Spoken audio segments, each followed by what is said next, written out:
This is something that could be used as a bar bet. It's a great way to win a free drink or a couple of bucks. And it goes like this: you have someone select any card. You do not look at the card, and I will not for this demonstration. Please remember this card. It goes back into the deck, and we can shuffle it a little bit here. So now what we're going to do, I'm going to start dealing cards face up one at a time. You're going to look at them. Whenever I get a feeling, I'm going to stop. Okay, I don't want you to tell me anything. If I happen to pass your card, please don't alert me. I'm just going to go. Whenever I have a feeling, I'm going to stop.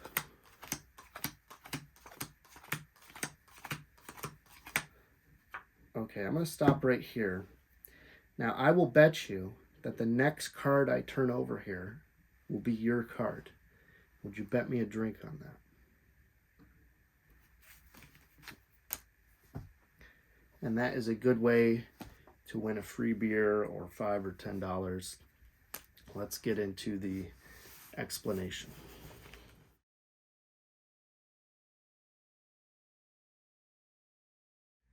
This is another self-working trick, which means no sleight of hand. We're going to be using something called a key card. And a key card is a card that you memorize in the deck that's going to end up right next to the spectator's card. So in this case, we're going to memorize the bottom card. Now you can do this before the trick starts, which is what I would recommend, or you could do it during the trick, and I'll explain how to do that as well. So 4 of spades, lock that into your memory. If you forget this key card, then the trick won't work. So 4 of spades, you spread the cards out and you have someone select a card. Now, on the rare occasion, they will sometimes select the bottom card. People often think if they take the bottom or top card, it'll mess you up. If they happen to pick the bottom card, you've got an even better trick on your hands because you know this card. You could just read their mind if you wanted to. But let's say they pick a different card, which is what will happen most of the time. They memorize this card. They can share it around. Make sure you don't see it. For explanation purpose, we are going to look at it. So the ace of diamonds. And now what you're going to do is take about half the deck and cut it to the table. Now their ace is going to go back here, and your key card is going to go right on top of that ace.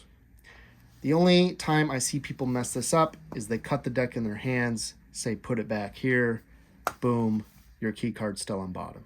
Doesn't work. So you got to make sure to cut them to the table. Their ace goes here, your key card goes right on top.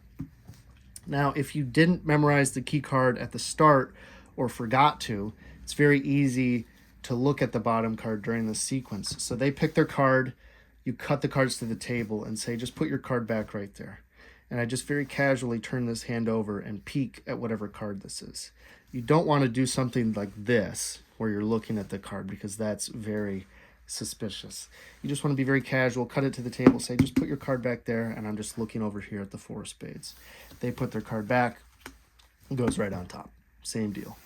So now we're going to mix the cards, and not only does this make the trick more impressive, but it actually moves that card closer to the top of the deck, which is what we want, because in a minute we're going to be dealing out cards, and you don't want to be dealing out 3/4 of the deck. You want the trick to kind of move along. So right now I know their card is somewhere near the middle. So I'm just going to overhand shuffle like 10 or so cards to the bottom. So I say we'll mix the cards, and I'm just peeling one card at a time here, and I'll peel 10 or 12 cards and then just dump them on the bottom. So now I know their card's going to be in the upper 20-ish cards. Now you're ready to begin dealing. So you're going to start dealing cards face up. And you tell the spectator, I want you to just look at the cards, don't say anything. If you happen to see your card, don't tell me. I'm just going to try to get a sense. So you deal, and what you're doing is looking for your key card, which is the 4 of spades. So you're just dealing, and whenever you see the 4 of spades pop up, you know the next card is going to be their card. Now you're going to keep going like 5 or 6 more cards. So you see the 4, you know now that they have the ace, and you keep going at the same pace. Now they're going to think you may have messed this up because you just passed their card. So you keep going, and now you're going to take off a card, don't reveal it, set the rest of the deck down. And you're good. The wording here is very important.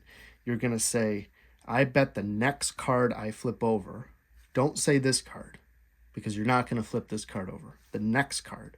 And when you say it, you want to gesture like this, making it seem like you're going to flip over this card that you just took. So you say, I bet the next card that I flip over is going to be your card. and you say, would you bet me a drink on that? Or would you bet me $5, $10, whatever you want. And if you gesture and really make it seem like it's going to be this one, it's very easy to get people to bite here, especially since they think you messed up, you passed their card. So you say, I bet the next one I flip over is going to be your card. They'll take the bet. You set this down without turning it over. You reach over and flip their card face down. And there you go. You just won a beer.